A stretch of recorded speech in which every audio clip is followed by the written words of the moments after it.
Yo, what is up guys? Welcome back to the channel.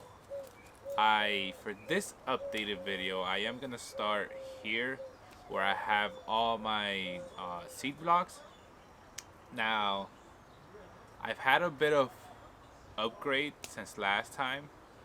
I transplanted a few, well, mostly everything into the 2-inch soil blocks. So I went ahead and planted the little ones into the big ones. Maybe in a future video I will show you guys how I did that. But the only thing that I'm having troubles with right now is that, and I'll bring you in close to show you, but I feel that they're, the seeds are struggling to go into the micro soil block. So I think I am gonna switch up my soil mix. My soil mix right now currently might be a little too heavy, where it gets too hard for the seedlings to dig down into the micro soil block. For example, I think it's too hard for them to go in here. A lot of them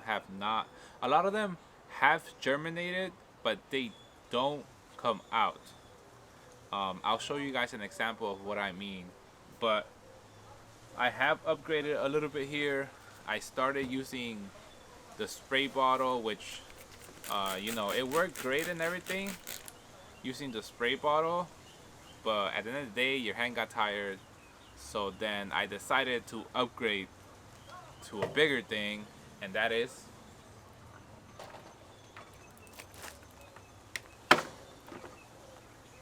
I decided to upgrade to this, the spray bottle.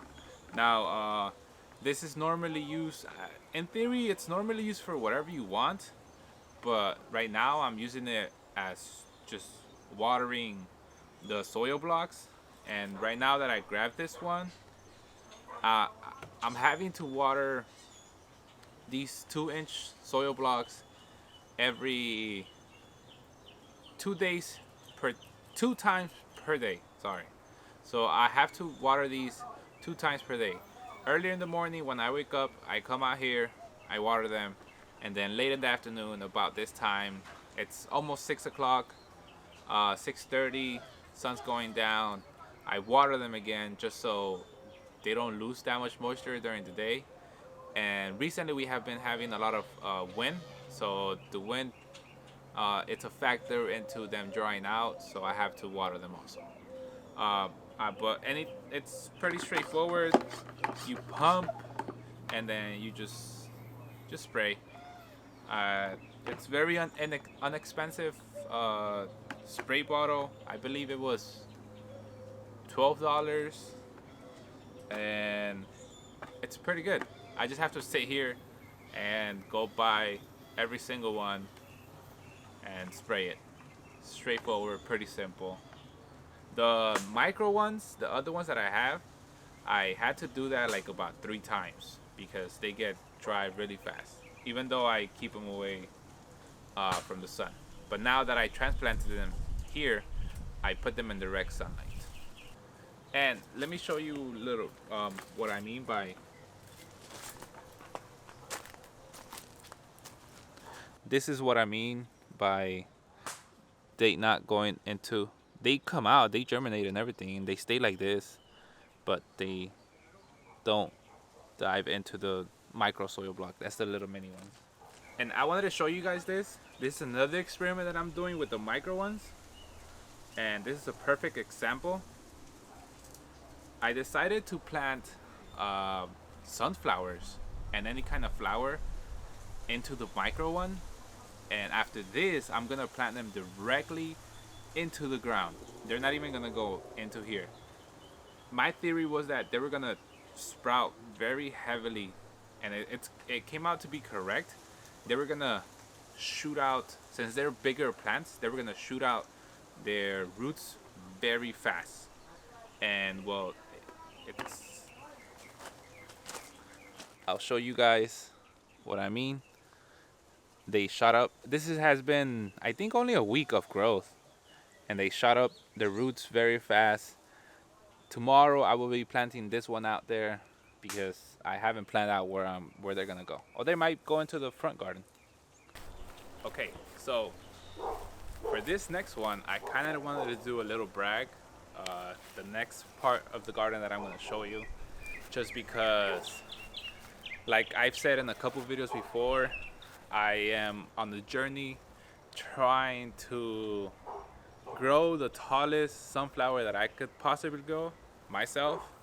And well, I planted one, and my first year gardening here in this area, I grew a very tall one. It was like about probably, I'm 6 feet, it was probably like 6.5 feet.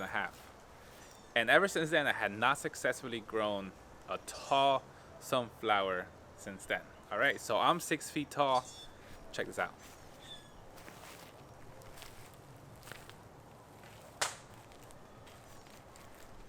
This is level ground to my sunflower. That is at least a foot over me.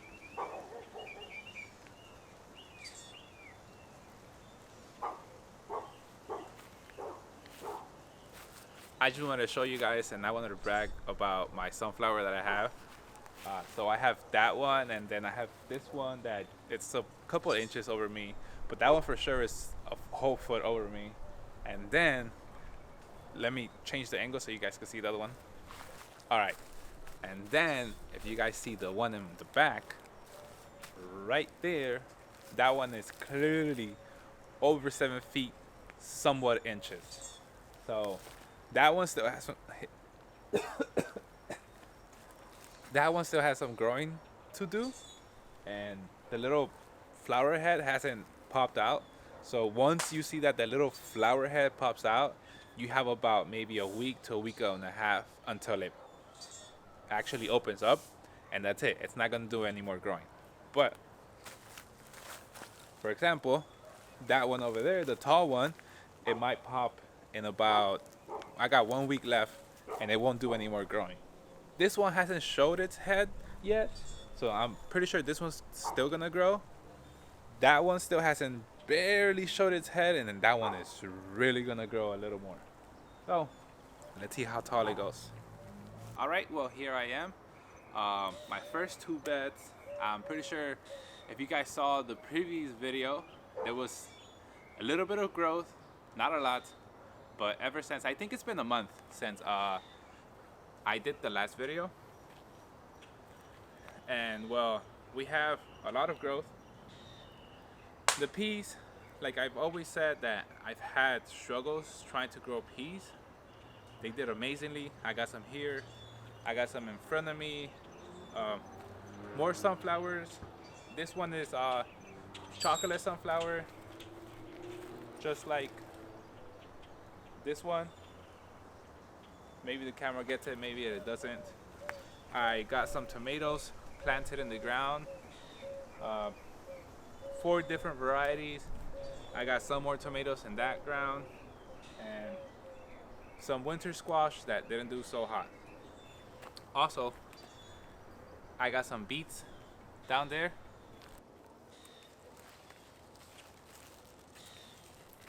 I got some beets. Whoops. So I got some beets growing. They look pretty good, pretty healthy. I've never had beets ever in my life. I've given some away already. I've given a lot of cilantro away. I've given a lot of green beans away. So I'll try this beet out, pull it out for the video, but I also want to try it out. Obviously they could grow a little bigger than this, or I believe so, but let's go ahead and try this later on after the video. Let's head out to the other beds. All right, well, the next few beds, same thing, but this is the second cutting of cilantro, which I've been trying to get rid of, giving out to friends, families. In front of me is that squash that I told you guys, the variety. I didn't know what it is. I still don't know. one more chocolate sunflower. I did plant some broccoli. I don't know if it's gonna give or not, just because we are in mid-February and we're gonna start getting a lot hotter now. Yes, I'm wearing a sweater just because we got a crazy cold front that dropped our temperature a little bit. But other than that, if you look into the forecast, it's gonna be completely hot from now on. Um, some more onions in the back. I planted some more peas, which they're not growing that much, and they already started flowering. They haven't grown as much as those. In the back, we have some carrots. They still haven't sized up, so I'm not even gonna try to pull one out. All right, so here I just want to show you guys a little example of interplanting. So interplanting is growing something underneath something that's already set, but you know that that plant is gonna die pretty soon, or it's gonna come to its end pretty soon. Right here I have the peas, but down here I know that the green beans are gonna do pretty well still, all the way to like the beginning of summer, our June, July. They're still gonna do pretty good. So I decided to interplant that. I threw some beans down, just taking advantage of just a little bit of interplanting. And well, the last couple of beds, they don't have much. They have a little bit of lettuce. They have some winter squash, which it's taking a lot. It's taking over. So next growing season, I was thinking about just growing them in the outer edge because they follow the sun. The sun is on this side, on my side of the world. So I'm just gonna grow them in the edge. Hopefully they come out this way instead of crossing through my whole garden. I got some summer squash, which I'm never gonna grow just because I've tried it a lot of times. I've hand pollinated them, and at this point, I've tried it for about 5 years without any true success. So at this point, I'm just ready to let it go. Maybe in the future, I'll start growing them again and try it out again. But for right now, summer squash, it's not gonna be planted in my garden. Winter squash is. In the back, I have some green beans. I'll take you over right now. I got some more peas and, well, the sunflowers. So if you guys have been following the channel for a while now, you guys know that peas have been my greatest success story ever. I can grow pole beans and bush beans successfully no matter what. The only thing that I have to start them and I have to get them set in the ground before our heat starts, which that's like about May. Anything after May, it's gonna struggle really hard because the plant is not set and it's not already growing like pretty successfully. So anything from September or October, if you grow constantly, succession planting of green beans, I will always have some, no matter what. So normally I try to pick my peas about, I don't know if you're gonna be able to see them or it's gonna show correctly, but I try to pick my peas at about this stage. Anything fatter than that, anything bigger than that, it's in my opinion. I don't know how you like your peas. You could pick them however you want, but they're not very steamable and they're a lot tougher. So you have to steam them or boil them a little longer. That's how I like to eat my peas, either boiled, steam, or what I like to call caldo. Caldo is like a stew, translates into a stew. Whenever I do have peas that go bigger and fatter than this, I separate them into a whole different bag, and I just name it stew bag, caldo bag. And the reason why I do that is because I know that Those green beans are gonna take a little longer. They're a little tougher to break down, so they're not gonna break down as easy, and they could last a little longer in the stew, and they would take the cooking process a lot better. So they taste a lot better in stew than they do either fried or steamed or however you do them. All right, and for the final act of the video, like I told you guys last time, they're starting to get ripe. They're starting to look good. The flour is all the way at the bottom. I have to cut it down.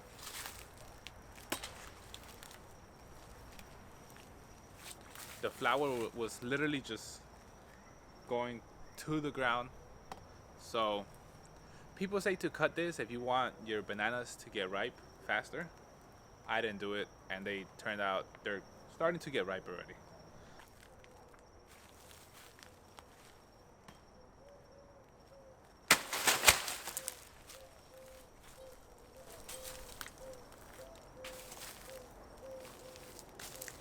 That is a good bunch of bananas. Now we're gonna hang them because you guys see that liquid? It's pouring a lot. And with that, thank you so much guys for watching this video. My tall sunflower says thank you so much for watching this video. My medium-sized sunflower says don't forget to like and subscribe to the YouTube channel. All right, I'll make sure to record as soon as either or opens up to show you guys how beautiful the sunflower is gonna look. All right, with that being said, thank you for watching. Peace.